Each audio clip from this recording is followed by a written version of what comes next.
જય જિનેન્દ્ર જીતુભાઈ, આજે બુધવાર તારીખ 19/5/21 આપણે ચર્ચા નંબર 80 જીવ અધિકાર ચાલે છે. આપણે શરૂ કરીએ. હા જી, જય જિનેન્દ્ર ભાનુબેન, જય જિનેન્દ્ર રજનીભાઈ અને જય જિનેન્દ્ર કોણ છે? ઇન્દિરાબેન છે કે લેખાબેન? હા ઇન્દિરાબેન, હા બધાને જય જિનેન્દ્ર. હા જય જિનેન્દ્ર. અચ્છા, હવે આપણે આજે શરૂ કરીએ છીએ જીવ અધિકાર એટલે 44 ગાથા શરૂ કરીએ છીએ. કળશ આપણે લઈ લીધો હતો. હવે આ છે ને જીવ અધિકાર આપણા તો મને ખુલાસો થઈ ગયો, પણ ગુરુદેવને અજીવ અધિકાર કહેતા હતા. લેતા હતા જીવ અધિકાર, પણ ગુરુદેવ ખુલાસમાં અજીવ અધિકાર બી કહેતા હતા. કારણ કે પહેલો જે પૂર્વ રંગ છે ને એ પૂર્વ રંગમાં જીવનું જ શુદ્ધાત્મા કોણ છે ઉપાડ કર્યો છે છઠ્ઠી ગાથાથી. એટલે આખું પરમાર્થ જીવનું જ એમાં વર્ણન છે શરૂઆતના જીવ અધિકારમાં, જેને પૂર્વ રંગ કહે છે.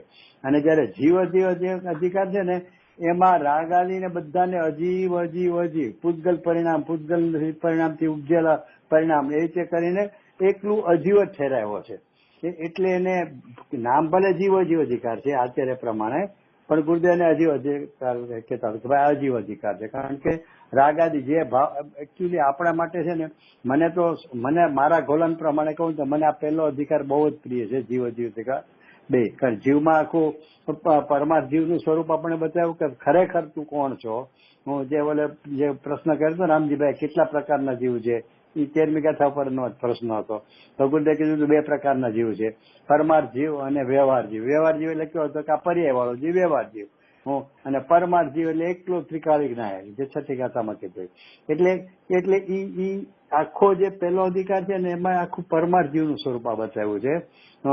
અને જયારે જીવ અધિકારમાં આપણને જે અનાદિના જે સંસ્કાર છે ને કે અધ્યાસ અનાદિ કોણ છે, ખરેખર મારા તો છે ને, મારામાં તો થાય છે ને, આ હું મિથ્યા દ્રષ્ટિ છું, હું રાગી છું, હું સંસારી છું, એવું તો આપણને રહ્યા કરે છે ને ઊંડે. એટલે એના નિષેધ માટે એટલા બધા દ્રષ્ટાંતો, સચોટ દ્રષ્ટાંતો આપીને એટલા આ અજીવ અધિકારમાં એને પૂતગલનો જ જાણે ખરેખર પૂતગલ ન હોય ને એવું ઠેરાવવા માંગે છે. હવે એમાં 44, 45 ને 46 ગાથા છે ને એમાં પાછું ગજબનું છે. તો આચાર્ય દેવની પદ્ધતિ શું છે કે જેમ 11મી ગાથામાં પેલા આટલું બધું જોર કરીને 12મી ગાથામાં જાણેલો પ્રયોજનવાદ છે એટલું ઉભું રાખ્યું, એમાં 44, 45 ગાથામાં શું કર્યું કે એટલો બધો પરમાર્થ જીવને બતાવ્યો કે આ દુઃખ આદિનું વેદન છે એ બધા અધ્યવસાનોમાં જાય છે. અને અધ્યવસાન છે ને એ ખરેખર પૂતગલની જ ઉપજ છે, પૂતગલ પરિણામની જેથી ઉપજેલા છે. ખાલી એનામાં ચેતનતાનો ભ્રમ ઉપજાવે છે, પણ ખરેખર જળ ના જ છે. એટલું બધું જોર કર્યું છે 44 અને 45 ગાથામાં. તેમ છતાં 46 ગાથામાં પાછો વ્યવહાર થોડોક સાપી દીધો, જેમ ઓલામાં 12મી ગાથામાં સાપ્યો ને એમ કે ભાઈ પર્યાયમાં નથી એમ તું માનીશ તો ઓલા જીવડાને મારી મસળી નાખે તો રાખને મસળી નાખવા જેવું થશે. એટલે કે એવું નથી, પર્યાયમાં તો છે આ ક્રોધમાન માયાલોભાઈ ને, જો તું નહીં માને તો તને બંધે નથી, તો તારે મોક્ષે કરવાનો ન રહ્યો, પુરુષાર્થ કરવાનો ન રહ્યો. એમ કરીને પાછું એ પ્રકારનો સ્થાપ્યો. હવે એમાં ખૂબી છે કે જો આપણે 46 ગાથાએ પહોંચશું ને તો એ ગુરુદેવ બહુ સરસ ન્યાય આપ્યો છે, જે ગઈ વખતે આપણે નહોતો લીધો. તો એ બહુ સરસ ન્યાય આપ્યો છે કે આપણા મગજમાં એમ રહે કે આ બેમાંથી શું આપણે નિર્ણય કરવો. અને એકચ્યુઅલી છે ને જે લોકો ગુરુદેવના વિશેષ અભ્યાસી છે ને તત્વ નિર્ણયનો ખૂબ પુરુષાર્થ કરે છે ને એ લોકોને માટે તો આ જે જીવ અધિકાર છે ને એ એટલો બધો પુરુષાર્થ ઉપાડનારો અધિકાર છે. કારણ કે એને રાગ છે ને આ હું રાગી, હું મિથ્યા દ્રષ્ટિ એ એટલું બધું કઢાવી નાખ્યું છે તો કે ખાલી એટલા પૂરતું કે ઓલો સાંખ્યમતી ન થાય, વેદાંતિ ન થઈ જાય કે એક પર્યાયમાં છે તો ખરો ને, એટલા પૂરતું જ ઉભો રાખ્યો છે. પણ જોર એટલું કર્યું છે કે આપણને બીજા જો ઓછા અભ્યાસી હોય ને તો એમ જ થઈ જાય કે આ ભ્રમ પડી જાય કે આ શું રાગ આદિ છે શું. ત્યારે અહીંયા તો એટલું બધું જોર કરીને બતાવ્યું છે. તો એમાં એ જે 44 ગાથા લીધી ને, એકચ્યુઅલી 44 ગાથા ખરેખર તો જે જીવ અધિકાર શરૂ થયો એટલે 39 થી 43 ગાથાનું જોડકું છે. એમાં તો દુર્બુદ્ધિઓ 8 પ્રકારે જીવને શું માને છે તો કે અધ્યવસાન આદિ છે ને, જે રાગની રાગમાં મારા પણ આવું જે અધ્યવસાન એની પરંપરા છે ને એ અનાદિની છે અને એટલો જ જીવ છે, એ સિવાય જીવ છે જ નહીં. એવા જુદા જુદા 8 પ્રકારના એને તર્ક મૂકેલા છે. કોણે? તો કે દુર્બુદ્ધિઓ. અજ્ઞાની એટલે મુમુક્ષુ અજ્ઞાની ત્યાં વાત નથી. દુર્બુદ્ધિઓ એટલે કે જે માનતા ન હોય દિગંબર જૈન ધર્મ પ્રમાણે એ લોકોના એના અનુસંધાનમાં એ કે એ અસત્યવાદીઓ છે, એટલે કે જૂઠા છે, દુર્બુદ્ધિઓ છે. તો કે સત્યાર્થવાદીઓ શું માને છે, એટલે કે ખરેખર શું છે, હું એના ઓલાના નિષેધ માટે જે એમને અત્યારે જે મૂકી છે ગાથા, એ આપણા માટે ત્યાં ભલે દુર્બુદ્ધિના નિષેધ માટે મૂકી, પણ જે લોકો પુરુષાર્થ ખૂબ કરે છે, ગુરુદેવના પરિચયમાં વિશેષ આવ્યા પછી, એમના શ્રવણ પછી, ભલે સાક્ષાત ન મળ્યા હોય, પણ એનું શ્રવણ આદિ કરી અને એનું ચિંતન મનન તત્વની એને માટે તે ખૂબ મહેનત કરે, પ્રયત્ન કરી રહ્યા છે ને, એને માટે આ બે ગાથા 3 ગાથા છે ને બહુ મહત્વપૂર્ણ છે. અહીંયા શું કીધું, પહેલું વહેલું એમ જવાબ આપ્યો આચાર્ય દેવે કે કુલકુલાચાર્ય શબ્દો છે, અધ્યવસાન આદિ ભાવો છે તે બધાય પૂજગલ દ્રવ્યના પરિણામથી નિપજ્યા છે, એમ કેવળી સર્વજ્ઞ જીનદેવે કહ્યું છે. હવે આમાં જો એટલું વજન છે, ગંભીરતા છે કે કોણે કહ્યું છે, આ વચન કોનું છે, તો કે સર્વજ્ઞ દેવનું. શું વચન છે કે પૂજગલ પરિણામથી નિપજ્યા છે. કોણ, તો કે અધ્યવસાનો. અધ્યવસાનો એટલે અનંત પ્રકારના મિથ્યાત્વ, જે બધા અસંખ્ય પ્રકારના જે મિથ્યાત્વ કીધું ને, લોક પ્રમાણ જે બનારસી છે, તો કે એ અસંખ્ય પ્રકારના મિથ્યાત્વ છે ને, હું એ બધા મિથ્યાત્વના પ્રકારો એ અધ્યવસાનાદિ, એ બધા અધ્યવસાનાદિ પૂજગલ પરિણામથી નિપજ્યા છે. હવે પૂજગલ પરિણામથી નિપજ્યા છે ને, એટલે આપણને કોઈ વાર એમ ભ્રમ થાય, એટલે મૂંઝવણ થાય કે પૂજગલ પરિણામથી નિપજ્યા એટલે એ વળી ત્રીજું હું નિપજ્યા એટલે એને શું નિપજાયું. તો છે ને અમૃતચંદ્ર અત્યારે ટીકામાં ખુલાસો કર્યો કે પૂજગલ દ્રવ્યના પરિણામમય જ છે, એ પોતે જ પરિણામમય જ છે, પૂજગલના પરિણામમય છે. અધ્યવસાન કે હું રાગી છું, હું મિથ્યા દ્રષ્ટિ છું, એવો જે અધ્યવસાન છે એ પૂજગલ પરિણામમય જ છે. નિપજાવા એટલે ત્રીજી વસ્તુ છે એમ નહીં. એ પરિણામ જે છે ને એ જીવના છે જ નહીં, એ પૂજગલ પરિણામમય જ છે. એટલે પૂજગલ પરિણામમય એટલે આપણે સામાન્ય શું રીતે સમજીએ તો કે સ્પર્શ ગંધ વર્ણ શું છે, તો કે પૂજગલ પરિણામ છે. હું જાડો, હું પોળો, હું રૂપાળો, એ બધું શું છે, તો કે પૂજગલ, એ તો શરીરની અવસ્થાઓ છે, તો કે પૂજગલ પરિણામય છે. તો અહીંયા કે છે કે એ જે અધ્યવસાનો છે ને, એ બધા પ્રકારો પૂજગલ પરિણામમય જ છે. તો કે પૂજગલ પરિણામમય જ છે. તો આવું તો કે એ સર્વજ્ઞ દેવનું વચન છે. મને અહીંયા વિશેષતા શું છે કે સર્વજ્ઞ દેવનું વચન છે, એટલે એનો અર્થ શું થયો કે જેમ આપણે કહીએ છીએ કે અત્યારના વર્તમાન મુનિઓ જીન આજ્ઞા અનુસારનું એનું દ્રવ્યલિંગ પણ નથી, એટલે સાચા દ્રવ્યલિંગી પણ નથી, માત્ર નગ્ન છે અને પેલી ક્રિયાઓ કરે છે, પણ ખરેખર દ્રવ્યલિંગ મુનિ પણ નથી, ભાવલિંગી તો દૂર. કેમ, તો કે જીન આજ્ઞા અનુસાર એનો આચરણ નથી. તો અહીંયા કે છે હું એમ માનતો કે હું તો ગુરુદેવનો પાકો ભગત છું, હું તો કુંકુંદાચાર્યને બરોબર માનું છું, અને શ્રીમંદર ભગવાન અથવા પરમાત્મા જે કોઈ 24 તીર્થંકરવાદી બધાને હું આમ એના માટે મને કોઈ શંકા કુશંકા આવશે કે આવા હોય ન હોય. કેટલી પરમ ભક્તિથી સવારના ઉઠીને રોજ હું શ્રીમંદર ભગવાનના દર્શન કરું. 6 આચાર્યનો ફોટો બનાવ્યો છે પેન્ટર આગળ, હું કે 3 કુંકુંદ આચાર્ય એની આગળ 2 પદ્મબલ્લાચાર્ય અને અમૃતચંદ્ર આચાર્ય અને દર્શન આચાર્ય એની આગળ 2 આચાર્ય, તો એ બધાના દર્શન કરું છું. તો હું તો પાકો માનું છું. તો કે બહુ ભ્રમમાં છો તું ભાઈ. હું અહીંયા તેમ કહું છું કે જીનવરનું વચન આ છે. શું છે કે આ જે કોઈ અધ્યવસાનો છે ને એ પૂજગલ પરિણામમય છે, અને તું સવારના ઉઠ ત્યાંથી મેં આ દર્શન કર્યા, મેં ભગવાનની આ ભક્તિ કરી, મને આજે બહુ પ્રસન્નતા થઈ, અથવા શરીરની મેં આ ક્રિયા કરી, નિયમિત રીતે મેં વાંચન કર્યું, પ્રવચન કર્યું, આ મંદિરે ગયો, દર્શન કર્યા, બધા અધ્યવસાનોમાં મેં પણ કર્યું છે ને, એ અધ્યવસાનો મય તને માન્યો છે ને.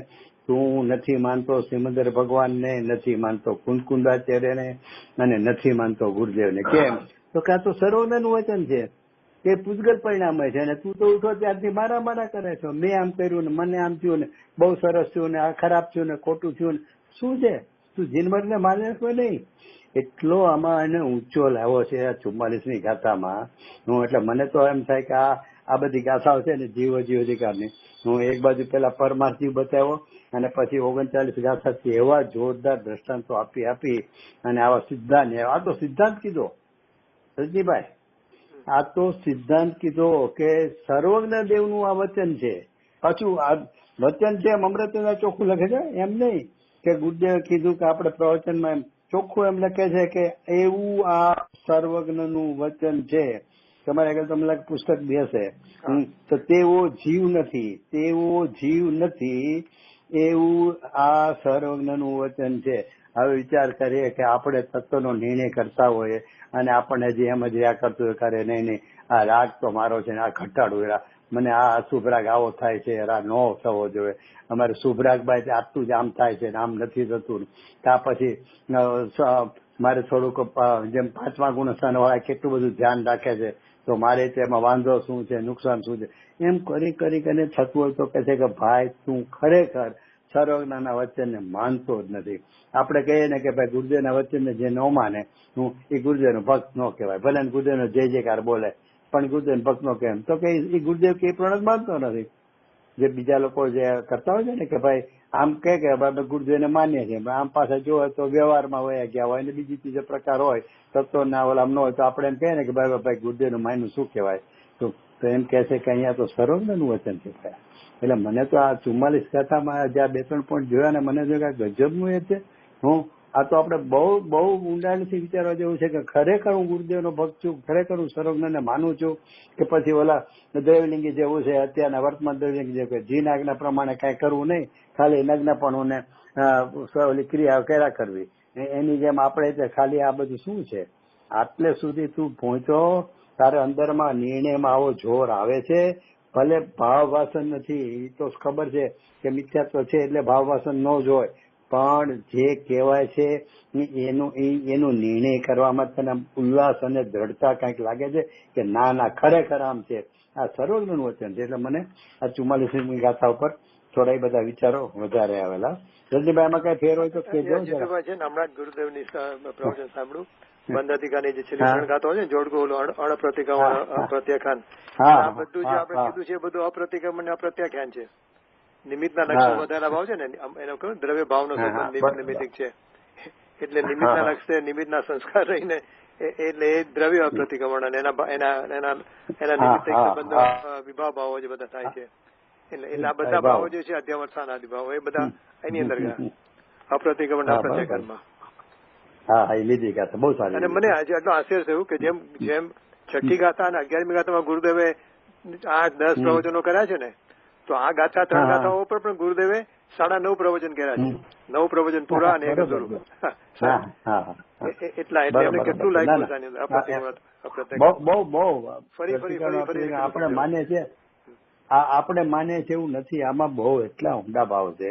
એટલે ઘણી વાર ગુરુદેવ કહે છે કે આમાંથી નીકળવું નથી ગમતું ને એવું બોલે જ. બરાબર. હા, કારણ કે એમાં એટલું બધું ભરી જાય કે કઈ નથી શકાતું, અંદરમાં ભાષા છે એટલું ભાષામાં નથી આવતું, નીકળવું નથી ગમતું. એનું કારણ શું કે આટલા પ્રવચનો એ ગાથા પર કેવી થાય નહીં તો એમાં આમાં ભર્યું છે જેવું કઉ છું ને કે એટલે મારે તો બીજો વિચાર આવ્યો હતો કે મેં કીધું રજનીભાઈ જેવા જે બીજું ઓલું કઈક તમે કરો છો ને એક ઓલા ટીકા ઉપર કઈક ગાથાઓ બનાવો છો અને એવું બધું મહેનત કરો છો ને, મેં કીધું રજનીભાઈ જેવા જો આ સમયસારમાં એક ગાથાઓમાં રાગ આદિ રહિતપણાનું, રાગનો નિષેધપણાનું હું એક ગાથાઓમાં કઈ રીતે લીધું છે. જેમ અહીંયા કીધું આ પૂતગલ પરિણામમય છે, તો એવું જો પીએચડી કરે ને તો એ પીએચડી થતા પહેલા સન્નિવેશી થઈ જાય.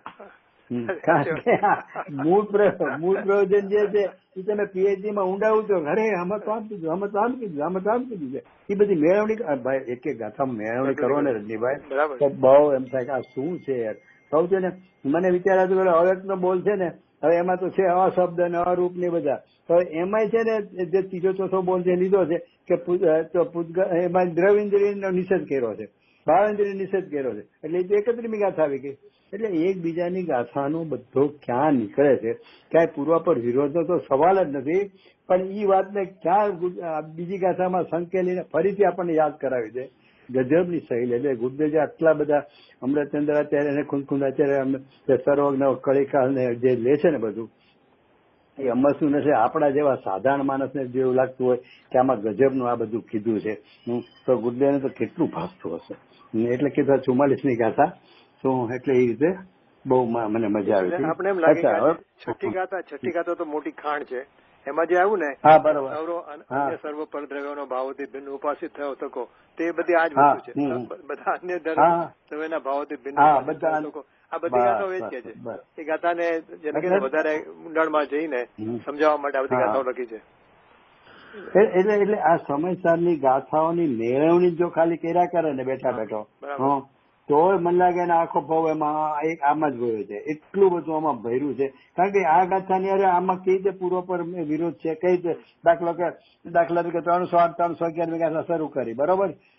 તો એમાં શું લીધું કે જીવના પરિણામ અજીવ નથી કરતો, અજીવના પરિણામ જીવ નથી કરતો, બરોબર. 308 તો એ તો ત્રીજી ગાથામાં લીધું, એક બે બીજા દિને સ્પર્શતું નથી, એટલે સ્પર્શતું નથી માટે કરતો નથી. એટલે એકબીજાની વાત એકની એવી વાત બીજે ત્રીજે ચોથે ગમે ત્યાં અત્યારે બે રીતે ગોઠવી લીધી છે, એને ઘૂંટીને. એટલે મને તો એમ થાય કે સમયસાર છે ને આખા જીવનભર હું તો કહું જ છું બધાને કે ભાઈ મરતા સુધી છે ને સમયસારનું જ ગોલન, સમયસારનું શ્રવણ, અને કાંઈ નહીં તો હરિગીત સાંભળો ને. આજકાલ ભક્તિઓ તો પર વગરની આવે. ને એક ભાઈ સમયસારની હરિગીત સાંભળ્યા કરો, એ ગાથાઓ સાંભળ્યા કરો. તમને છે ને મરતા વખતે કાંઈ નહીં કામ કરતો હોય ને ઉપયોગ, હું એટલો સૂળ હશે ને વેદના વખતે, તો બી આ ગાથાઓનું આટલું જો ઓલું હશે ને ગોલન, તો તમે પહેલી જ ગાથા આવશે ત્યાં આખું ગાથા તરવરશે, છઠ્ઠી ગાથા તો આખો વિનાયક તરવરશે. એટલે કીધું સમયસારનું જ ગોલન હોવું જોઈએ. મને તો એટલું બધું આમાં આ સમયસારનું ઓલું છે કે એમાં તે આ ગુરુદેવના પ્રવચનોથી બહુ, એટલે હું તો ગુરુદેવના પ્રવચન નહીં તો આપણે સમયસર હાથમાં ન ઓડીએ. આવા મોટા ગ્રંથનું આપણને એમ જ થાય કે આવો આટલો મોટો અધ્યાત્મનો ગ્રંથ આપણું કામ જ એમ થાય. પણ ગુરુદેવનું બહુ સાંભળ્યું. અને મારા નસીબે તો સારા નસીબે શું હતું કે 18મી ગુરુદેવ શરૂ કર્યું 28/11/75 અને મેં આત્મધર્મ સંભાળ્યું હતું 1 નવેમ્બર 75. એટલે મને 2 વર્ષ સળંગ રેકોર્ડિંગ તો કરી તો ઠીક છે, એ તો ટેપમાં થયા કરે, પણ સળંગ મેં પ્રવચનો લખ્યા આત્મધર્મ માટે, ચાલુ સામે બેસીને જ, ભલે સ્પીડથી સારું આત્મધર્મ દેવા માટે. એટલે મારે છે ને 2 વખત સુધી આખું સમયસર સાંભળવાનું અને લખવાનું, અને પછી એમાંથી સિલેક્ટ કરીને આત્મધર્મ દેવાનું. એટલે મને તો છે ને સમયસારનું ઘણું જ આમ ગુરુદેવના પ્રતાપે ઘણું મળ્યું. એટલે મને સમયસારનું થોડું વધારે ખોલન આમ પ્રસન્નતા રહે છે. અને એમ જ થાય કે આ જ ખોલન કરવાનું. પછી બીજું મને કળશ ટીકા વધારે પસંદ પડે છે, કારણ કે ગુરુદેવે કળશ ટીકા બહુ જ ખીલા છે. 8 વાર લીધું છે ગુરુદેવે કળશ ટીકા, અને 5 વાર લીધું છે. પણ એમાં બહુ જ ગુરુદેવની પ્રસન્નતા હતી કે આ રહી ગયું, અત્યાર સુધી નહોતું નીકળવા. નવનીતભાઈ કીધું કે આ ઢુંડારીમાં છે સાહેબ, એક આ વાંચવા જેવું છે, એમ કરી ગુરુદેવ ચાલુ કર્યું. અને પછી જે ગુરુદેવની એમાં મસ્તી છે, એટલે આ બેનું મને થોડુંક વધારે રહે છે. અચ્છા, સમયસારમાં જે સરળતાથી સમજવા મળે ને, તો મને હંમેશા કળશ ટીકા અને નિયમસાર એ બે થોડું ભારે લાગે છે. કળશ ટીકામાં શું પ્રોબ્લેમ થાય છે કે સીધું જ આપણે વાંચીએ ને તો એના શબ્દ રચના, વાક્ય રચના છે એટલી તોડીને છે, તો એટલે એ વાક્ય રચના જ આપણે ગોઠવવામાં સમજવા મહેનત પડે. સમયસરમાં છે ને વાક્ય રચના સળંગ છે, એમાં એવું નથી અટપટી કે અડધું વાક્ય આમ હોય પછી એટલે ઓલી વાત પૂરી ન થાય એમાં બીજી આવે. એટલે સીધું કળશ ટીકા વાંચવામાં બહુ મહેનત પડે છે. એ કળશ ટીકામાં તો ગુરુદેવના પ્રવચનો સાંભળો તો જ તમને પછી કળશ ટીકામાં બેસે ભાવ કે ઠીક અહીં આટલું જોર છે. તો બાકી સીધું વાંચવામાં એ સમયસર કરતા પણ કઠિન છે, એ ભાષા એમની રીતની છે. એટલે અને બીજું મને આજે જ વિચાર આવ્યો કે આપણે એમ કહીએ છીએ ને કે સમયસાર તો જેને કે થિયરી છે અને બીજા બધા શાસ્ત્રો પ્રેક્ટિસ છે, એવું નથી. સમયસાર જ કરણાનો યોગ છે. સમયસાર સંપૂર્ણ છે, એક સમયસાર છે ને એમાં બધું આવી ગયું છે. સમયસાર ખાલી દ્રવ્યાનો યોગનો ગ્રંથ નથી, એ ચરણાનો યોગનો ગ્રંથ છે, આત્માના ચરણાનો યોગનો ગ્રંથ છે. હા, એ તો બધાને જે લોકોને સમયસારમાં એટલો ભાવ ન ભાઈશો અને આચરણના ઓલા સંસ્કાર હોય ને, એ લોકોને બધું એમ થાય કે બીજા રત્નકરણ સમયસાર અરે બધું બહુ અસદભુત વ્યવહારની વાત છે. હા, આ તો સદભુત વ્યવહાર પણ કહું છું ને, એટલે હા બરાબર એ કહું ને, એટલે એ બધું આપણે તો ગુરુદેવના પ્રતાપે એટલે સમયસારનો યુગ ગુરુદેવ શરૂ કર્યો છે, એટલે એ બરોબર. અચ્છા, એવું જ છે. એ પછીનો કળશ છે 34મો, એમાં 1-2 પોઈન્ટ મને બહુ ગમ્યા. એમાં શું કે છે કે હે ભવ્યથી જયારે આવે ને અમૃતચંદ્રાચાર્ય, ત્યારે આપણને કાંઈક આમ કરુણાથી આદેશ આપતા હોય છે. તો શું આદેશ આપે છે કે બીજો નકામો કોલાહલ કરવાથી શો લાભ. હવે એમાં કીધું નકામો કોલાહલ એટલે શું? નકામો કોલાહલ એટલે શું કીધું? આ તત્વ ચર્ચા કોલાહલ છે એ બાબતમાં. હા, એટલે જ કહું છું અહીંયા નકામો કોલાહલ એટલે બહારનો કે ઓલો કૌટુંબિક કે વ્યવસાયિક કે સામાજિક, એ તો બધી બહુ સ્થૂળની વાત છે. તો અહીંયા તો કોલાહલ કહીને કે છે કે તું શું જે આ હું રાગી ને હું આમ ને હા એ જે વિકલ્પો મય તને માને છો તો એટલે એમાં શું છે પછી એને એકચ્યુઅલી પોતાના પરિણામથી બધું મેળવ નીકળે.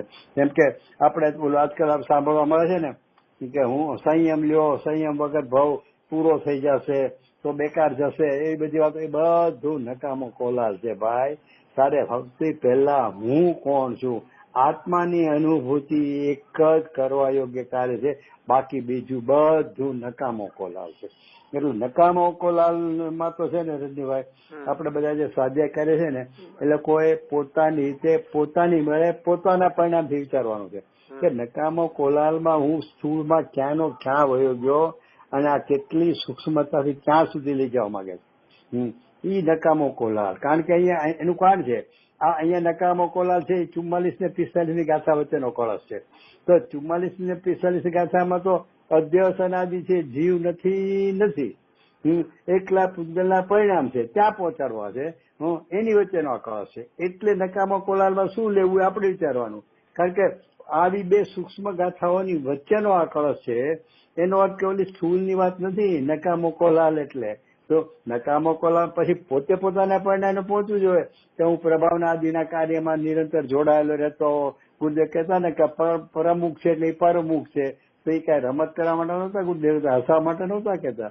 એને એટલા બધા વિકલ્પો હોય જે પ્રમુખ છો હોય ને સંસ્થાનો, એને એટલો બધો બોજો હોય કે આ કરવું ને તે કરવું ને લોકો શું કહેશે ને ઓલો શું કહેશે ને ઓલાને શું કરવું, એટલા સ્થૂળ વિકલ્પ હોય એટલે ગુરુદેવ પરમુખ કહેતા હતા. એમ અહીંયા છે ને નકામો કોલાહલ તો એ 44-45 ગાથા વચ્ચેનો છે.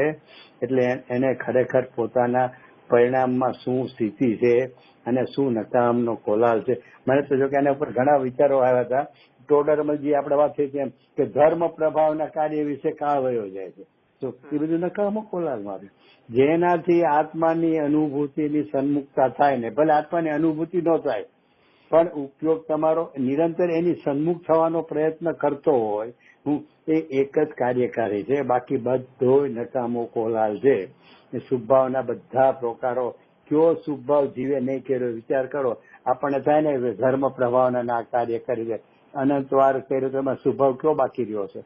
આથી ઉત્કર્ષ શુભભાવો કર્યા છે ને ભાઈ. આમ તો દ્રૈવલિંગ ધારણ કર્યું એ તો લેસ્યા શુક્લ લેસ્યા કે છે, એ શુભભાવ તો ઉત્કર્ષ, પણ છતાં આપણે આમને મેં ગણીએ તો બી જીવનમાં જયારે મનુષ્ય ગતિ કે દેવ ગતિમાં હશે તો ત્યારે કેવા કેવા પ્રકારના શુભભાવ કરવામાં બાકી રાખવું શકાય, એટલા શુભભાવ કર્યા છે. આમાં શું થાય છે તમારી વાત એકદમ બરાબર છે, અગ્રી છે. પણ શું થાય છે કે અત્યારે અમે લોકો મોનાવાળાઓ એનો જે બધા મનના કાર્યકરો છે ને એ એક સ્વભાવ જે આવે ને તમે કદાચ સાંભળ્યું હશે, યુનિવર્સિટીમાં ચેર સ્થાપના કરવી. ઓકે.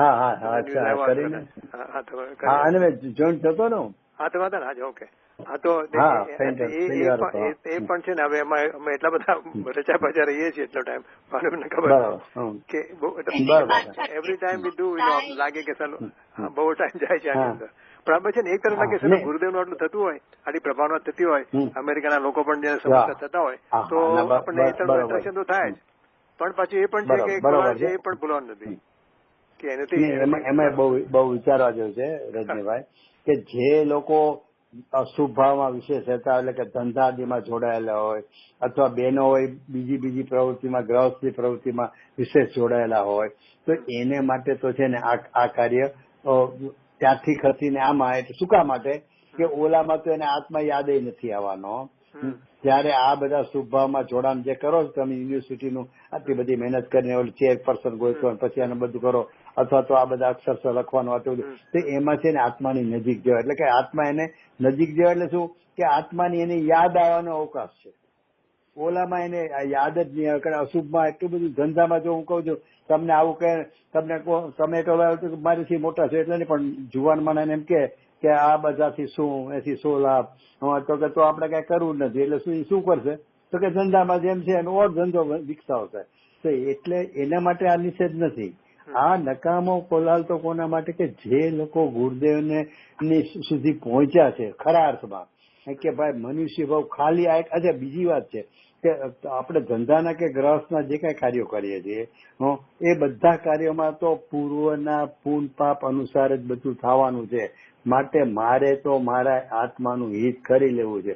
આ મુખ્યતા પૂર્વક જ હોય તો એમાં આત્માની નજીકતા જેમાં થતી હોય ને તો એ સિવાયના જે પરિણામ હોય ને એ બધું નકામો કોલાલમાં જાય. એટલે એને ભૂમિકા અનુસાર કે જે ખાલી અશુભમાં જ રીત્યા પચ્યા રહેતા હોય તો એના માટે તો આ પ્રભાવના કાર્યમાં જોડાવું તો લાભદાયી છે. કારણ કે આત્મા યાદ આવવાનો, આત્માની નજીક જવાનો અવકાશ આવવાનો, અને આત્માને યાદ જ કરવા તૈયાર નહોતો એની બદલે ખૂબ આત્માને યાદ કરતો થઈ જવાનો. તો એના માટે આ નકામો કોલાલ નથી, તમે જે કાંઈ કરો છો. પણ જે લોકો સમયસરનું આટલું બધું પાઠન કરતા હોય, ગુરુદેવનું નિરંતર આટલું સાંભળી અને એની ચર્ચા વાર્તા અને ખોલન મનન કરતા હોય તો એને તો ભાઈ એટલે વિચારવું પડશે કે સૌથી પહેલા વહેલા ગુરુદેવની હાજરીમાં વક્તા નથી પણ નામ નથી લેતો, સૌથી પહેલા એને પર્યુષણ માટે દિલ્હીમાં બોલાવેલા વાંચન કરવા. સૌથી પહેલા કોઈ દિવસ કોઈ ગુરુદેવે ક્યાંય વિહાર કરીને વાંચન કરવા ગયું જ નહોતું. આ પંડિત એના બહુ મોટા માણસ હતા એના પુનશાળીને, તે એને બોલાવેલા, તે વાંચન કરવા ગયા હતા. એ તો વાંચન કરવા ગયા એ તો બરોબર છે, સંસ્થાની માન્યતાથી જ ગયા હતા. પ્રભાવનાનું કામ હતું, ઓલા લોકોને બહુ આગ્રહ હતો કે દિલ્હી જેવામાં રાજધાનીમાં આપણું વાંચન પર્યુષણમાં થાય, ઠેર ઠેર મુનિઓનું થતું, એટલે બહુ સારી વાત હતી. ગયા બરોબર. ગયા પછી પ્રવચનમાં તો કઈ આવ્યું જ નથી, પણ જે બપોરના ભક્તિ પછી, પ્રવચન પછી ભક્તિ ને ભક્તિ પછી જે ગુરુદેવ અડધો કલાક સાધ્ય મંદિરે બેસતા હતા ત્યારે આવી બધી વાતો થતી હોય પ્રભાવનાની, ઓલા છાપા વાયા હોય અન્યમતીઓના ધાર્મિક, એમાં બધા લેખો હોય ગુરુદેવની વિરુદ્ધના નાતે બધાની માન્યતા, એવું બધું વાંચતા હોય, વાતો કરતા હોય. અને રામજીભાઈ ને બધા બેઠા હોય તો સંસ્થામાં કોઈ એવા પત્રો આવ્યા હોય તો લાગે જરૂરી તો ગુરુદેવને કાને વાત નાખતા હોય. એટલે આવી બધી વાત એ વખતે મને યાદ છે કે ગુરુદેવે અણગમો બતાવ્યો હતો. અરે પોતે પાયમાં પેલા આ બીજાને સમજાવવા નીકળી પડવું, હા અણગમો બતાવ્યો. એ આપણે વિચારવું, શું કામ વિચારવાનું? દાખલો તમને આપું છું કે ભાઈ પછી તો ગુરુદેવ છે ને દર મહિને મને પૂછતા હોય, દર વર્ષે ઓલી પર્યુષણ આવે ને કેટલા ગયા આત્મધર્મમાં, કેટલા એવા લખાણ આવે ને કે આટલા લોકો વાંચવા ગયા, આટલા પંડિતો. ગુરુદેવ હા 565 ગયા, આટલા ગયા. ગુરુદેવ હા. એટલે ત્યાં પછી ગુરુદેવ બહુ હા કરતા હતા. તો અહીંયા હા કરતા હતા તો ઓલું ત્યાં નિષેધ કર્યું. અરે ભાઈ, જે નિષેધ કર્યું હતું ને એ છે પરમાર્થ. જેને આત્મા પામ્યો નથી અને આ કરવા નીકળી પડ્યો છે તો એ નો નિષેધ જે ગુરુદેવ કર્યો એ પરમાર્થ હતો. અને આ વ્યવહાર, તો કે વ્યવહાર એટલે પ્રભાવનાનું કારણ છે. ગુરુદેવ કઈ ગામોગામ જઈ ન શકે, એટલે પ્રભાવનાની દ્રષ્ટિએ વાત કરી, એટલે એ વ્યવહારથી વાત કરી, એટલે ગુરુદેવ વખાણ કર્યા અને પ્રસન્નતા બતાવી. કારણ કે ગુરુદેવની પ્રભાવનાનો વિકલ્પ તો હતો જ. 91 વર્ષે ગામોગામ પ્રવચન દેવા જતા હતા, પણ ગુરુદેવ પાયમાં પછી બધું કરતા હતા. એટલે ભલે ઓલા સાધુમાં હતા એટલે વાંચન કરતા હતા, પણ એનો મૂળ જે અતડા સાધુ થઈને આખું પોતાનું હિત કેમ કરવું, એટલે કહેવાનો મતલબ પહેલો પ્રસંગ મને યાદ છે કે એટલે એ પછી આપણે લેવાનું કે આપણે જે સ્ટેજ ઉપર હોઈએ, આપણે જો અશુભમાં જે ત્યાં પછી રહેતા હોઈએ તો આ બધા કાર્યો તો કરવા જેવા છે. પણ આપણે એમ લાગ્યું કે આપણે બધાથી નિવૃત્ત થઈ ગયા છીએ, ઘર ગ્રસ્તીમાં કઈ આપણે માથું નથી મારતા કે ધંધાકીય પ્રવૃત્તિમાં નથી, અશુભમાં નથી, તો પછી આપણે છે ને કેમ આપણાનું હિત થાય. અને એક તમને કહું પ્રસંગ, લગભગ ટેપમાં બી આવતું હોવું જોઈએ પણ એથી જૂનું હોય તો મને યાદ નથી. ગુરુદેવ એમ કહેતા હતા પ્રવચન પહેલા બધા સ્વાધ્યાય મંદિરમાં છે ને સિસ્ટમ એવી હતી કે પ્રવચન શરૂ થાય ને એ પહેલા તો બધા અડધો કલાક પહેલા આવી ગયા હોય. ગુરુદેવ વહેલા બેસી ગયા પાટ ઉપર અને લોકો આવીને બેઠા હોય, અને પછી આમ વાંચતા હોય, જોતા હોય, બધું કરે. ગુરુદેવ બધાના મોઢા ઉપર જતા ને પછી કીધું કે કોઈના મોઢા ઉપર મરીને ક્યાં જવું છે એની ચિંતા નથી દેખાતી. કે અમારું તો ઠીક છે, નક્કી છે, પણ આ બધા કોને કીધું ખબર? સાંભળનારાઓને. અરે કે તમને કોઈને મરીને ક્યાં જવું છે એની કોઈ ચિંતા છે કે નહીં, કોઈના મોઢા પર કે પ્રસન્નતા કેમ દેખાય? એટલે કહેવાનો મતલબ છે કે એને એટલી બધી લગ્ની હોવી જોઈએ કે એટલે એ બધું આપણે નકામા કોલાલ શબ્દ ઉપર હું આ બધા વિસ્તાર કરું છું કે આ નકામો કોલાલ શું છે એ સૌએ આપણે પોતાની અત્યારની જે પરિણામની સ્થિતિ છે અને જે ભૂમિકા છે, એટલે જે કામ જેટલું આપણું જ્યાં જોડાણ છે એના અનુસંધાનમાં આ બધું આપણે લગાડી દેવાનું. હવે એટલે પછી તમારે સમજી લેવાનું કે ગુરુદેવના પ્રવચન સાંભળવા બેઠા હોય બધા સભામાં, તો બધાને પ્રસન્નતા જ આવે ને ત્યારે ક્યાં આ વિચાર આવે કે હું મરીને બરોબર છે ને. કોઈ ગુરુદેવ જોયું છે? હા બોલો. હાજી, આપણે ગુરુદેવ આપણે કોઈ કહે ને કે આ મંદિર બંધાવા સંભળાય છે અને બધી વાત કરે, મંદિર બંધાવા એ બધી વાત કરે, પણ ગુરુદેવ ત્યારે શું બોલે? કોણ કરે? એટલે આપણે એમ થાય કે અત્યારે આપણે બધી પ્રવૃત્તિઓ ચાલી રહી, મને થાય, I am not trying to put anybody down, there is a lot of work and lot of contribution of time frame, but at the same time આપણે ગુરુદેવનો એ મેસેજ જો યાદ રાખીએ ને તો આપણો પુરુષાર્થી પ્રમાણે જે થવાનું છે એ થશે, પણ આપણે તો નિમિત્ત તરીકે કરીએ. પણ આમ ગુરુદેવ દરેક વખતે બોલે એમ, ગુરુદેવની બહુ દરેક પ્રવચનમાં હોય જ છે કે કોણ કરે? આપણે કરનાર છીએ જ નહીં, જે થવાનું એ થવાનું. That's all I wanted to share. એની પાછળ ગુરુદેવનો બીજું એક ઉદ્દેશ છે કે ગુરુદેવને છે ને કોઈ દિવસ ગુરુદેવ તમે જો મંદિર કરો એવું કીધું જ નથી. તમે મંદિર બંધાવો, આમ કરો, તેમ કરો, કાંઈ નહીં, ઉલટો નિષેધ કર્યો છે કે ભાઈ એક ભગવાન હોય ને તો પર્યાપ્ત છે. પછી કેટલાય ભગવાન ને કેટલાય મંદિરની જરૂર નહીં, તો એવો નિષેધ કર્યો. પણ મંદિર કરો એવું તો કોઈ દી નથી કીધું. ગુરુદેવને છે ને કોઈ તમે શુભ કાર્યમાં જોડાઓ એવો ક્યારે એમને અંદરથી કહેવાનો ભાવ જ નથી આવ્યો. શુભ કાર્યમાં જોડાવો, હા, એમનો ઉપદેશ એ નહીં, આને ભાવ ના મળે કે આમ કરો એમ કહેવાનો ભાવ આવે, કોઈ દિવસ નહીં. એને એક જ ભૂલ નથી. મને તો એ નવાઈ લાગે છે કે ગાંધીજી જયારે ક્વિટ ઇન્ડિયા અહીંયા ચળવળ ચાલતી હતી ત્યારે હિન્દુસ્તાનમાં કોઈ સંપ્રદાયનો સાધુ, દિગંબર હોય, સ્થાનકવાસ હોય, શ્વેતાંબર હોય, કોઈ એવો નહીં કે જેને ગાંધીજી પ્રવચનમાં ગાંધીજીની આ ચળવળના વખાણ ન કર્યા હોય. ત્યારે ગુરુદેવે દેશમાં સ્વતંત્રતા આવી ગઈ, ચળવળ તો જવા દો, સ્વતંત્રતા આવી ગઈ ને તોય ગુરુદેવ પ્રવચનમાં ક્યારેય ઉલ્લેખ નથી કર્યો. ઉલટી ટીકા વારંવાર આવી છે, અરે ભાઈ સ્વતંત્રતા પહેલા દેશને આઝાદ નહીં, પહેલા આત્માને આઝાદ કરો. શહીદ થયો તો ગુરુદેવ કે હું શહીદ થયો, પેલા આત્માને માટે શહીદ થાવ, એટલે કે મરી મીટીને આત્માને પામો. એટલે ગુરુદેવનો ઉલટો આ બધામાં નકાર આવ્યો છે. સામાન્ય માણસને તો આકરું પડી જાય, પણ ગુરુદેવનું એક જ ધૂન હતું કે તમને અનંતકાળમાં આવો અવસર મળ્યો છે, આ વાત કાને પડવીને એનું એ કેટલા મહેરુ જેટલા પુણ્યનો યોગ હોય ત્યારે મળે છે, અને એવું પામ્યા પછી તમે આવી બધી પ્રવૃત્તિમાં જોડાઈ જાઓ તો એટલે એ ગુરુદેવને છે ને એ કોઈ દિવસ એમાં હકાર આવતો જ નહીં. કોઈ આવું બધું કરે ને તો એના વખાણ કરે એવું નહીં. ઉલટું એમ કહી દે કે ભાઈ આનાથી શુભ ભાવ હશે ને તો પુન બંધાશે, બાકી ધર્મ તો થશે જ નહીં. મંદિર કર્યું ઓલે 8 લાખ છે, 4 લાખ છે બેંગ્લોરમાં, એની વાત કરશે બધી, પાછા કહેશે કે ભાઈ એમાં શુભ ભાવ હશે ને તો પૂન થશે, બાકી ધર્મ તો થશે નહીં. ધર્મ થશે ને એમ જ ચોખ્ખું કેમ કરતા. એટલે ગુરુદેવનો એટલે મારું શું કહેવું છે કે આ નકામો કોલાહલ છે ને એ શબ્દમાં આપણે પોતે સૌએ પોતાની રીતે પોતાને શું ક્યાં કઈ હદ સુધી આપણે લાગુ પાડવું એ પોતે લેવા જેવું છે. એટલે મને એ ચીજ આ કળશ જરા એમાં વિશેષ મજા આવે છે. અચ્છા, હવે એમાં એ પાછું બહુ વિચારવા જેવું છે. અત્યારે જે શું શબ્દ લીધો ખબર એમ 100 લાભ છે. હવે જો આપણે વિચારીએ શાંતિથી કે શું નુકસાન છે અને શું લાભ છે, તો આપણને શું લાગે એ તો બે એકની એક વાત છે. શું નુકસાન છે કયો, અચ્છા શું લાભ છે કયો, એમાં શું ફેર પડ્યો? અરે ભાઈ બહુ મોટો ફેર છે. શું નુકસાન છે એનો ધ્વનિ એવો છે કે એમાં કાંઈ નુકસાન નથી, એટલે કે કરવા જેવું છે. ધારો કે બે ચાર પાર્ટનર હોય બિઝનેસમાં અને કોઈ પ્રોજેક્ટ માટે પ્લાન મૂકે કે આમ કરીએ તેમ કરીએ, તો એ મૂકનારો એમ કે આમ કરવામાં આપણને નુકસાન શું છે? એટલે કે નુકસાન તો છે જ નહીં, થશે તો લાભ થશે.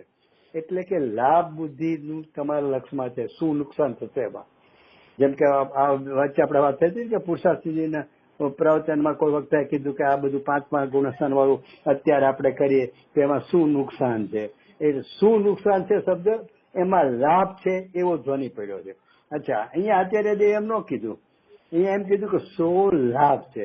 એટલે શું લાભ છે એમ કહીએ ને એટલે એનો અર્થ આખો જુદો ફરી જાય કે આપણે કઈ કોઈ પ્રવૃત્તિ કરવાની હોય, ઘર ગૃહસ્થીમાં ને બધું ફંક્શન રાખવાનું હોય, આને બોલાવવાનું, તેને બોલાવવાને, ઓલા કાર્યક્રમ ન બોલાવવાને, તે બાપા એમ કે ભાઈ એને બોલાવે ને શું લાભ છે આપણને, એનો અર્થ શું છે ત્યાં કે લાભ નથી, એમ એનો નિષેધ છે. એમાં વાક્ય બે એવું જ લાગે કે શું નુકસાન છે અને શું લાભ છે, પણ બહુ મોટો ફેર છે. શું નુકસાન એને લાભ બુદ્ધિ ગર્ભિત છે કે એમાં નુકસાન તો જવાનું જ નથી, આપણે થશે તો ફાયદો થશે.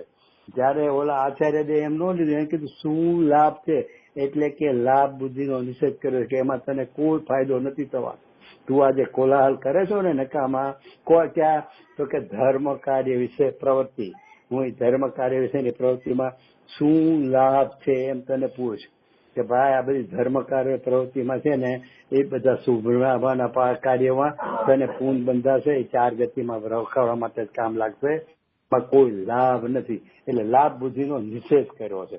એટલે બહુ ફેર છે શું લાભ છે અને શું નુકસાન છે એમાં. એટલે મેં કીધું આચાર્ય પ્રશ્ન એમ હામો કર્યો કે ઈ કોલાહલ કરે તો શું લાભ છે. એટલે રાગ આદિત્ય હું છું, આ રાગ શુભ રાગ મારે કરવો જોવે, હું ગુરુદેવ ને કરવો જોઈએ કીધું ને, ગુરુદેવ કે કરવો જોઈએ એનો અર્થ છે ને એને નરક નિગોદમાં દોરી જશે, પરંપરાએ નરક નિગોદમાં લઈ જશે. બોલો હવે એવું એ ભાષા ગુરુદેવ છે કોઈ કહી ન શકે.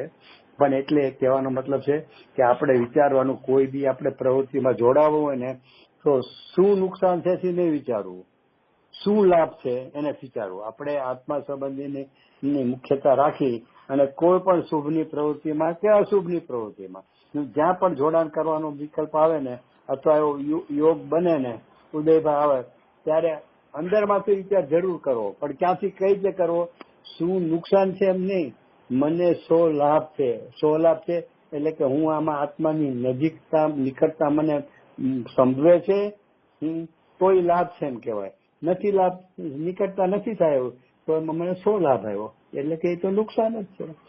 એટલે અહીંયા અત્યારે શું લાભ થયો પ્રશ્ન મૂક્યો. અને પછી કીધું કે 6 મહિના આવું કર. એટલે શું કીધું ખબર છે, આચાર્ય આમ જોવો ને તો ગેરંટી આપી. જેમ આપણે ઓલી બધી કોઈ પણ આઈટમ મશીનરી લે ને તો ઇલેક્ટ્રોનિક લે ને તો વોરંટી હોય છે. ગેરંટી ના જમાના વયા ગયા, બહુ જૂના જમાનામાં લાગે.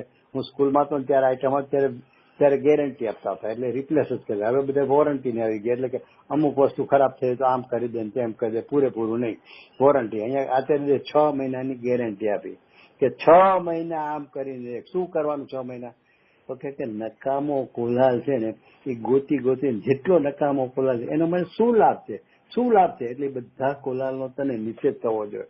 એ નિષેધ કરતા તું એ નિષેધ શેની મુખ્યતાથી શો લાભ છે, તો કે આત્માના હિતનો શો લાભ છે.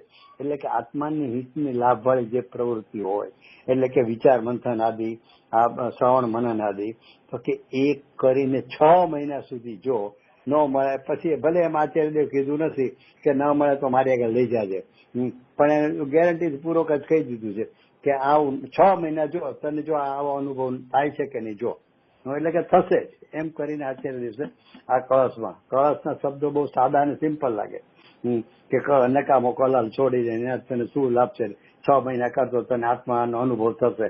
તેને સરળતાથી કહી દીધું, બહુ ગંભીરતાથી કીધું છે અને આપણા માટે બહુ લાભદાયી છે. એટલે મને ઈ કળશ જરા ફરીથી આપણે થોડું રિપીટ કરીએ. બોલો રજનીભાઈ. એને 6 મહિનાની જે મુદત આપી છે, પછી સાથે સાથે એની મેથડ બી બતાવી છે કે તું આમ કરજે તો તને રિઝલ્ટ આવશે. હા, તો ગેરંટી હે ને આપે. હા, તું બેટરી તો આ રીતે ચાર્જ કરતો રહે છે કે આમ મેન્ટેનન્સ કરતો રહે તો તને વોરંટી કામ આવશે.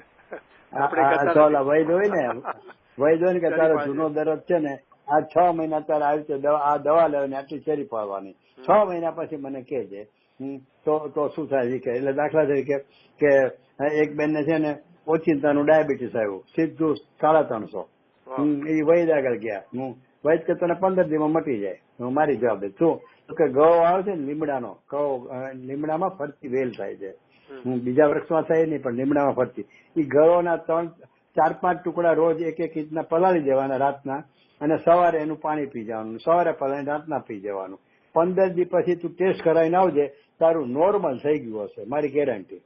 તો એ બેન 15 દિવસ પછી ગયા ટેસ્ટ કરાવીને કે મારું તો સાહેબ કાંઈ ઘટ્યું નથી, આવું ને આવું છે. ઓલો વૈદ કે બને જ નહીં. શું કે તે મારી ગેરંટી મેં જે પ્રમાણે કીધું છે અને મેં તને ગેરંટી આપી છે 15 દીમાં નહીં હોય અને ચૂકેશ કે રિપોર્ટ તો એની બતાવે છે, એનો અર્થ કે તે એ પ્રમાણે કર્યું જ નથી. બહુ કીધું ઓલે કે સાહેબ હું 2 ટાઈમ લેતી હતી 5-5 ટુકડા, તમે કયો એના છોકરાને આમ તેમ. તો કે બેન પણ હું ગેરંટી એમને ન આપતો, મને આ દવાની ખાતરી છે, સાચું કયો. તો કે સાચું કહું, લેતી હતી તમે કીધું એમ જ, પણ એમાં 2 ચમચી ખાંડ નાખીને હું પીતી હતી, મને બહુ કડવું લાગતું હતું ને એટલે તારે ખાંડની દવા કાઢ, શરીરમાંથી ખાંડ ઓછી કરવી છે અને એ દવા મેં એમાં તું ખાંડ નાખીને ખાતી હતી. એમ અહીંયા કહે છે કે તારે મોક્ષ કરવો છે, એટલે કે સંસાર રાગથી છૂટવું છે અને શુભરાગ તો કરવા જો છે, મારે શુભરાગ તો કરવો જોઈએ, સંયમ તો લેવું જ જોઈએ. એટલે શુભરાગથી ભીન પડવાનો અમે તને ઉપાય બતાવીએ છીએ અને તું એ શુભરાગથી જ ધર્મ કરવા માંગે છો.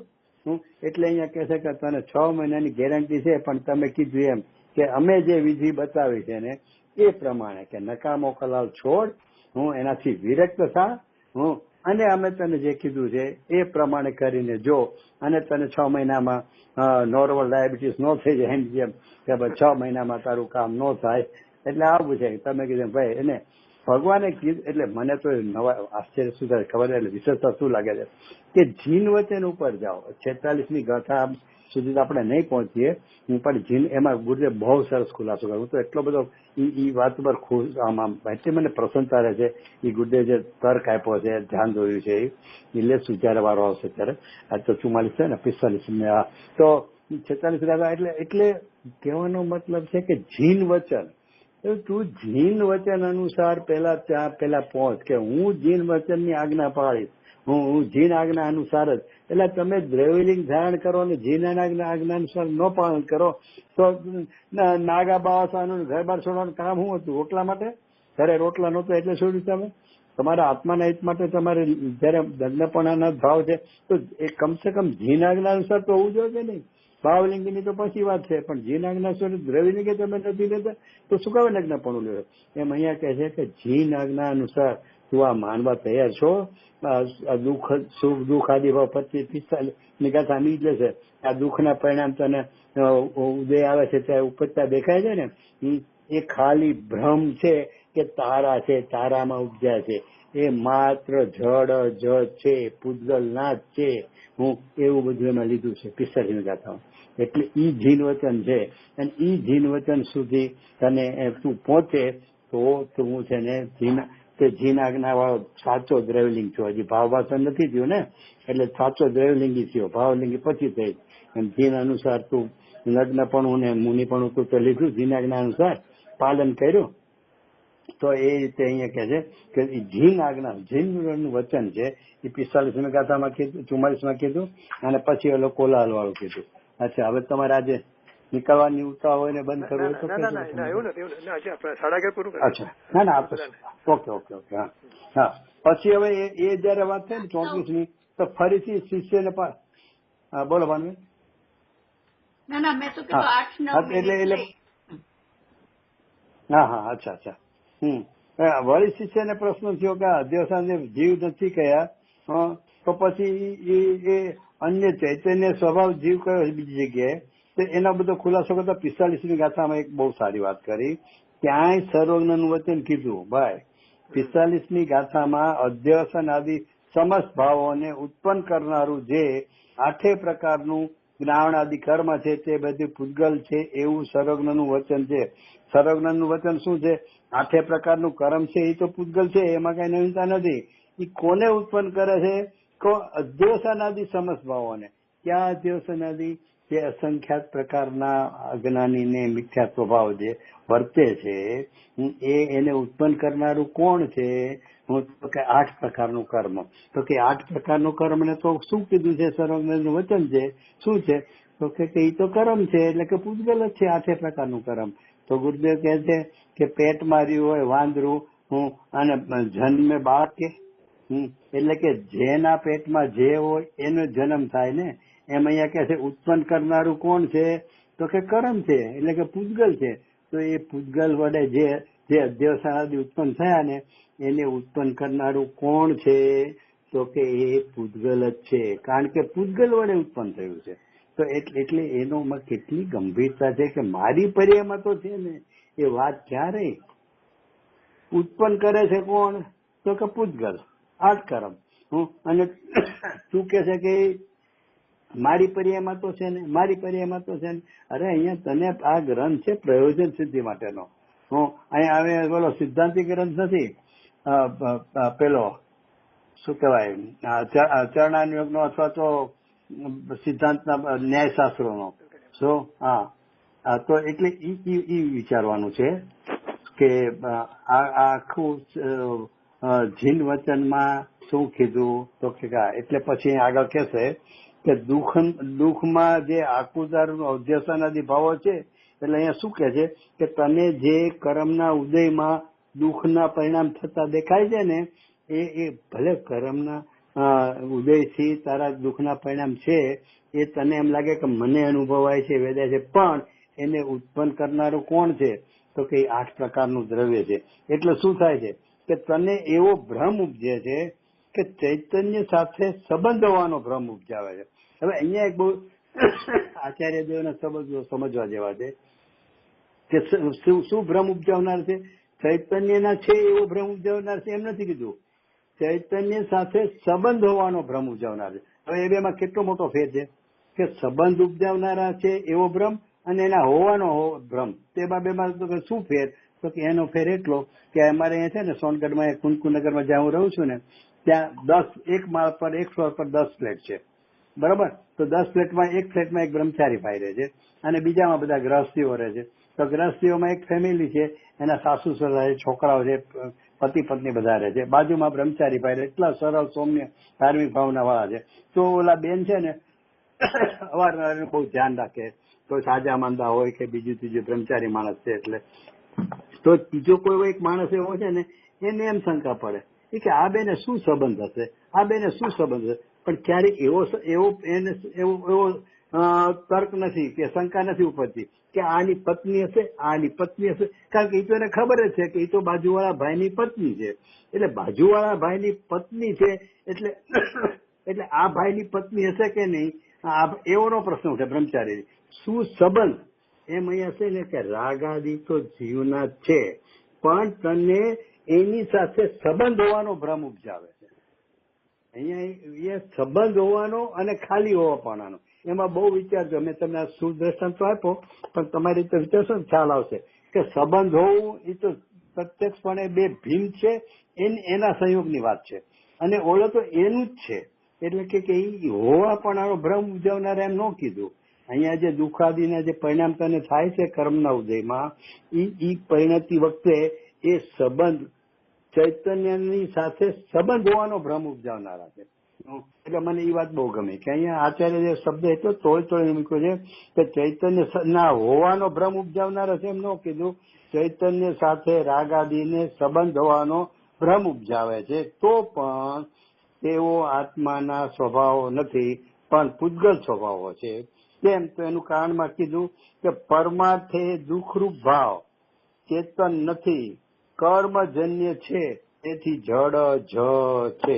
એટલે ભાઈ છે ને આ જે કોઈ અધ્યસનાદિ છે આપણને નિરંતર પર્યાયમાં વેદન થતું અનુભવાય છે કર્મના ઉદયમાં, તો કે છે ને એ કર્મ ઈ રાગાદી સાથેનો સંબંધ હોવાનો ભ્રમ ઉપજાવનાર છે. મારા હોવાનો તો ભ્રમ પણ નથી ઉપજાવતા. જો હું એને કેમ મારા માની લઉં છું તો કે મારા હોવાની તો વાત જ નથી કરી, ભ્રમથી એવો ભ્રમ નથી થતો કે મારા હશે તો ની વાત નથી કરી. મારી સાથે સંબંધ વાળા નો ભ્રમ એટલે તારી હારે એનો સંબંધ જ નથી. એ પૂતગલે ઉપજાવ્યા છે, 8 કર્મો એને ઉપજાવ્યા છે અને 8 કર્મ પોતે કર્મ પૂતગલ છે. હું એટલે કે છે કે આ જે તને નિરંતર મારા પર્યાયમાં જે થઈ રહ્યું છે ને એ બધું શું એકલા પૂતગલના છે, જળના છે, જીવ સ્વભાવો નથી એમ કરીને 45મી ગાથામાં, અને એ પણ સર્વજ્ઞનું વચન છે. એટલે એમ કરીને આપણે એમણે ત્યાં સુધી ડિસ્ટન્સ બતાવ્યું કે તારે સદભુત વ્યવહારથી તો નથી પણ અસદભુત વ્યવહારથી પણ નથી. હા એટલે કેટલું જોર કહેવાય. સંબંધો અસદભુત વ્યવહાર પણ ઉભો ન રાખ્યો એનો પણ એને પણ તિલાંજલિ આપી કે તારે કઈ લાગે કેટલું જોર કહેવાય નાસ્તી સર્વ એમને એટલે હા એટલે કેટલું જોર કહેવાય. રાગાદી સાથે સંબંધ હોવાનો ભ્રમ ઉપજાવે છે.